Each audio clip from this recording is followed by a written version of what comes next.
السلام علیکم ورحمت الله وبرکاتو.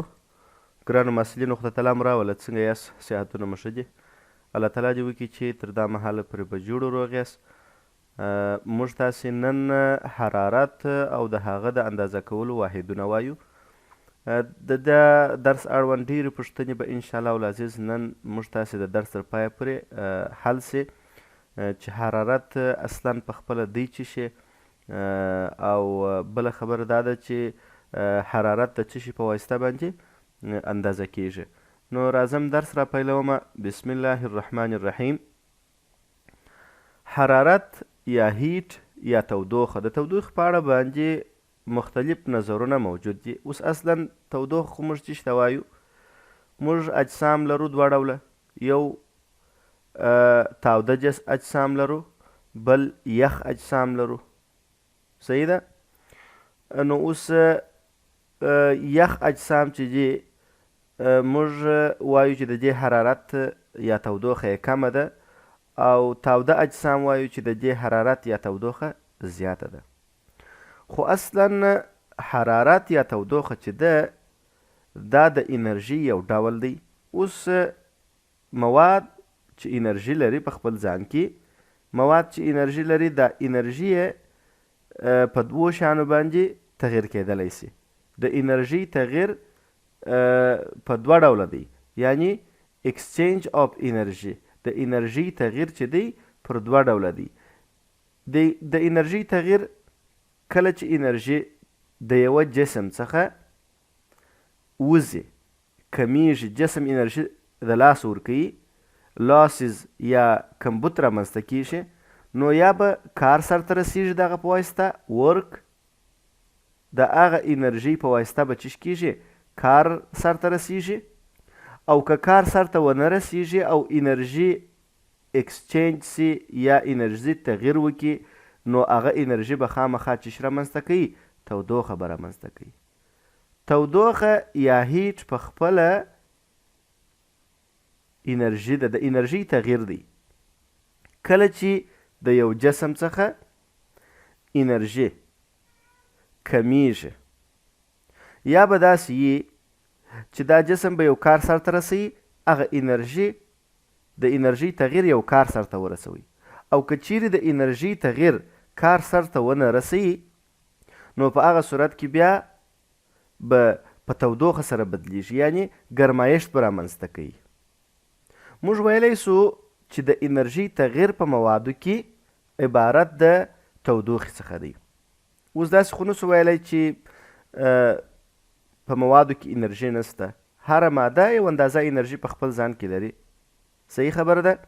خو دغه انرژي چې ده، دا انرژي یا کله چې انرژي دا جسم ته ورکول کیږي، فرض کړئ موږ تاسې په یو پوکاڼه یا بوغۍ کې یو ګاز اچولی دی، او دا پوکاڼې ته موږ دا پوکاڼه چې ده د ځان سره څه لري؟ انرژي لري. اوس دغه پوکاڼه کې دوې خبرې دي. دغه پوکاڼه کې چې کم ذرات چې دغه ذرات چې کله انرژي له لاسه ورکوي، یا به یو کار سرته رسوي، یعنی کار په دې معنا چې حجم به ډیریږي، او یا به دا ذرات فشار تولیدوي، فشار به پر باندني موادو باندې تاثیر کوي، هغه مواد ته به حرکي انرژي ورکوي.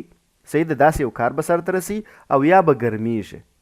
د دغو د انرژي اکسچینج په دوه ډوله کیږي، یا به کار سرته رسیږي، او یا به هم په تودوخه باندې د انرژي تودوخه به رامنځته کیږي.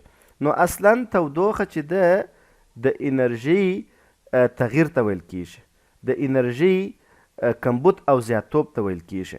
د موادو انرژي دقیقه تر اوسه پورې داسې وسایل نه دي پیدا سوي چې د هغه په واسطه به موږ د یو مادې داخلي انټرنل انرژي چې موږ مکملا په پوره ډول باندې محاسبه کړو. نسو کولی، مګر کله چې موږ تاسې انرژي محاسبه کوو، بیا هم د مواد دپاره هغه د انرژي د تغیر د نقطې څخه، یعنی په شروع کې په یو جسم کې یو جسم دی یو کار سرته رسوو، او یا هم یو جسم دی تودوخه سرته رسوي. صحیح ده؟ تودوخه رامنځته کوي په شروع کې او په پای کې. دغه د انرژي تغیر موږ تاسې ته د یو مادې انټرنل یا داخلي انرژي رامحاسبه کوي. اوس نو کار او تودوخه دواړه موږ تاسې د ژول په واسطه باندې اندازه کوو. ژول د کار واحد دی، دغسې د تودوخې دپاره هم موږ ژول کاروو، خو د ژول پر ځای باندې موږ کالوري ډېر وخت کاروو. او کالوري چې ده اوس د کالوري او ژول ترمنځ دغه شته چې شته نومیږي اکسچینج اندازه شته. یو کالوري 4.106 ژوله کیږي. یو کالوري تودوخه په چی سره اندازه کوو؟ په کالوري سره اندازه کوو. یوه کالوري تودوخه مساوي کیږي په 4 اکثره وخت دا 4.2 په ډیرو کتابو کې راخیستل سوي، خو دا 4.106 هغه تقریبا دقیق قیمت دی. که چیرې موږ راونډ اپ کړو 4.2 موږ دا چیش کولی سو نیولی سو. صحیح ده. نو 4.106 ژوله کیږي. د کالوري او د ژول ترمنځ دغه تفاوت دی. که چیرې موږ کالوري غواړو چې ژول ته یې واړوو، نو که هر څو کالوري راکول سوي وي 4.106 ته یې ورضربوو. او که چیرې داسې وي چې مثلا موږ غواړو چې ژول و کالوري ته واړوو، نو هر څو ژول چې قیمت چې هر څو راکول سوی وي هغه پر 4.106 باندې تقسیموو. راځم تودوخه ځینې ځایونه داسې هم تعریفېږي، د ذراتو غیر منظم حرکت ته تودوخه ویل کیږي. اوس ګورئ غیر منظم حرکت او منظم حرکت څه معنی؟ منظم حرکت کار رامنځته کوي، غیر منظم حرکت کار نه رامنځته کوي. بیرته دغه حرکت په خپله انرژي ده. صحیح ده. نو هغه انرژي چې کار رامنځته کوي هغه انرژي چې کار سرته ونه رسوي هغه څه شي ده؟ هغه تودوخه ده. او د ذراتو غیر منظم حرکت هم په خپله څه شي ده؟ تودوخه ده. بل مهمه خبره دا ده چې دا اوس ما درته ویله چې حرارت په خپله انرژي ده او موږ یې تاسې په چی سره اندازه کوو؟ په کالوري سره، او دغسې په ژول سره هم چی کوو؟ اندازه کوو. هیڅ کله انرژي کیدلی نسي چې موږ تاسې انرژي اندازه کوو، مګر موږ تاسې چې شي اندازه کوو؟ د انرژي توپیر اندازه کوو. د انرژي زیاتېدل او کمیدل. اوس فرض کړئ موږ تاسې په یو لوښي کې یو سرتړلي لوښي کې مو یو ګاز اچولی دی، هغه ته تودوخه ورکوو. چې تودوخه ورکوو د هغوی حرکي انرژي څه په کیږي؟ اضافه کیږي. صحیح ده. دغه موږ چې تودوخه ورکوو خو د دې انرژي اضافه کیږي. مخکې انرژي څومره وه، وروسته انرژي څومره ده؟ په شروع نقطه کې او په پای نقطه کې دغه توپیر موږ تاسې کولی سو چې د موادو انرژي په چیش کو؟ په اندازه کو. د حرارت توپیر د اوبو د انجماد او جوش نقطو د توپیر څخه اندازه کیږي. که چیرې بیا موږ غواړو چې د حرارت توپیر اندازه کو. اوس حرارت خو موږ وپېژندی چې د انرژي توپیر ته ویل کیږي. صحیح ده.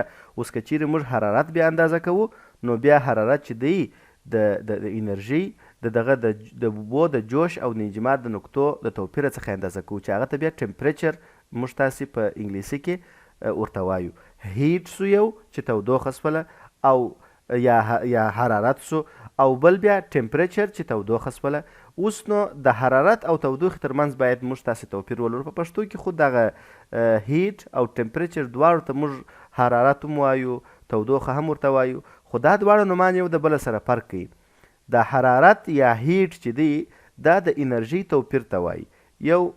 یو جسم دی هغه انرژي له لاسه ورکوي خو کار سرته نه رسوي. د دې معنا دا ده چې د باندني محیط ته یې تودوخه تولید کړل، ګرمیږي. تودوخه چې تولید کړل، دا تودوخه په خپله هغه انرژي چې د لاسه یې ورکړې ده دا جسم، هغه په تودوخه بدله سول. صحیح سو. نو چې په تودوخه بدله سول، نو د دغه جسم داخلي انرژي څه پکېږي؟ کمیږي. او کله چې بیا موږ یو جسم ته حرارت ورکوو او هغه جسم چې دی هغه یو کار سرته ونه رسوي، حجم یې ډیر نسي، فشار چې رامنځته کړي، د هغه څخه ماسه یو اندازه د تودوخې انرژي چې ده دا په دغه مالیکولو کې ذخیره کیږي. نو موږ وایو که یو جسم ته موږ حرارت ورکو، نو د هغه داخلي انرژي یا انټرنل انرژي څه پکېږي؟ اضافه کیږي. اوس که چیرې موږ دونه انرژي یو سیستم ته ورکو چې هغه سیستم کار سرته ونه رسوي دغه ټوله تودوخه په انرژي په د کالوري په شکل باندې دغه دا ټوله تودوخه ذخیره کړي په خپلو مالیکولو کې.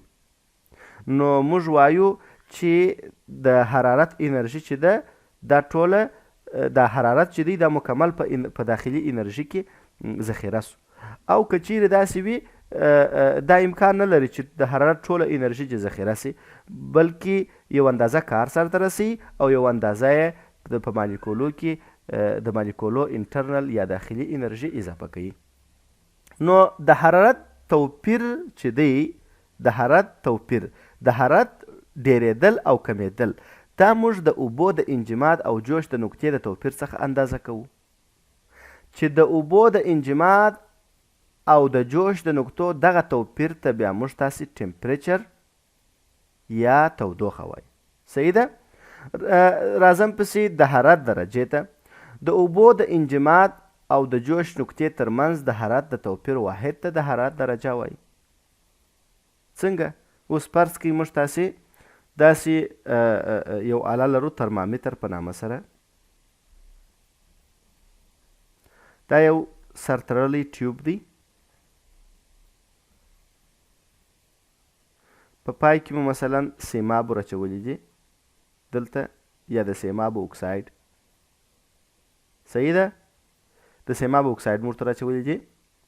موږ په یو لوښي کې یخی ایږدو او دا ترمامیتر پکښې کې غوټه کوو. صحیح ده؟ دا لوښی دی، ترمامیتر هم پکښې کې غوټه کوي. صحیح ده؟ دا یخی دی. اوس دا ترمامیتر د دغه سیمابو اکساید یا سیماب چې دي دا تر دې اندازې پورې راپورته سو او بس. په دغه نقطه کې اوبه یخی دي. اوبه چې شي دي؟ یخی دي. صحیح ده؟ اوس کله چې بیا دا اندازه دا نقطه موږ تاسې چې کړله نښاني کړله، دې ته موږ تاسې د اوبو د انجماد نقطه وایو. صحیح ده؟ د انجماد اوبه په دا ځای کې سولیډ دي، جامد دي. اوس موږ دلته تودوخه ورکوو.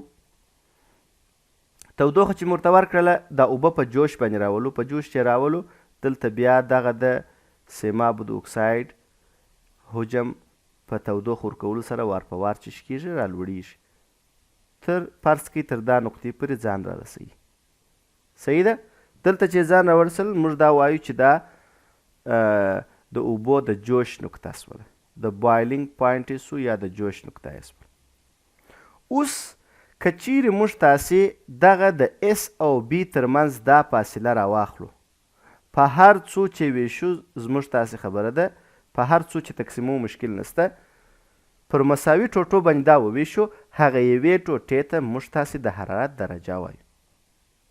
د حرارت درجې چې دي مشهور یې دا 4 دانې دي چې اوس به انشاءالله العزیز زه تاسو ته تشریح کړم. د حرارت مشهورې درجې دي، یو د سانتیګراد درجه ده، بل د فارنهایت درجه ده، بل د کالوین درجه ده، بل د رانکن درجه ده.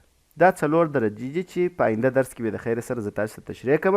اوس بیرته راځم دغه نقطه یو لږ تشریح کوم. د سیمابو د اکساید دغه د حجم ډیرېدل چې دي د اس څخه تر بي پورې، دا اندازه فرض کړئ زه په 100 باندې ویشم. په څو باندې؟ په 100 مساوي ټوټو باندې، او یا په 10 مساوي ټوټو ویشم. دا د جوش او د ویلي کېدو نقطه چې په 10 مساوي ټوټو وویشله، دغه یوې ټوټې ته د حرارت درجه ویل کیږي چې موږ دې ته ټمپریچر هم وایو. د حرارت توپیر د ټمپریچر یا د حرارت د درجې په نوم سره یادیږي. خدای تعالی دې وکړي چې تر دې ځایه پورې به تاسو ته د ټمپریچر او هیټ د حرارت او د حرارت د درجې ترمنځ توپیر درته معلوم شوی وي. نور مو د نن دپاره پر ستر لایزال رب باندې سپارم. ښه وخت ولرئ. السلام علیکم ورحمة الله وبرکاته.